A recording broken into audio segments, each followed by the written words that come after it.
নমস্কার, কেমন আছেন সবাই? আমার নতুন একটা ভিডিওতে সকলকে স্বাগত। তো কাল ছিল জয়া একাদশী। আচ্ছা, কে কে একাদশী পালন করেছো কালকে অবশ্যই কমেন্টে জানিও তো। কালকে যেহেতু একাদশী ছিল ওই কারণে সকাল সকাল স্নানটা সেরে নিলাম আজ, কারণ আজ যেহেতু পারণ ছিল।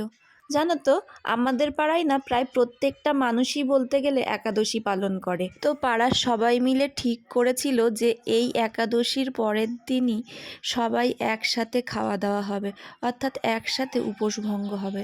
ওই কারণেই পাড়ার সবার বাড়ির থেকে কিন্তু চাল সবজি কালেক্ট করে একসাথে কিন্তু সবাই রান্নাবান্না করা হয়। আর এইভাবে সবাই মিলে একসাথে রান্নাবান্না করে খাওয়ার মজাই কিন্তু একটা আলাদা।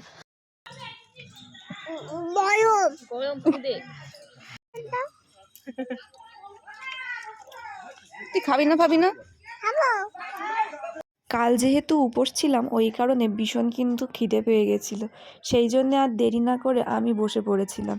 আর খাবারগুলো হয়েছিল ভীষণই টেস্টি। আর এদিকে আমার মেয়ের একটা মজার কাণ্ড শোনো, সবাইকে গ্লাসে করে পায়েস নিতে দেখে ও নিজের গ্লাসের জলটা ফেলে দিয়ে বলে, মা পায়েস নাও। ওই কারণে আমিও ওর জন্যে গ্লাসে করে কিন্তু পায়েস নিয়ে নিলাম। জানো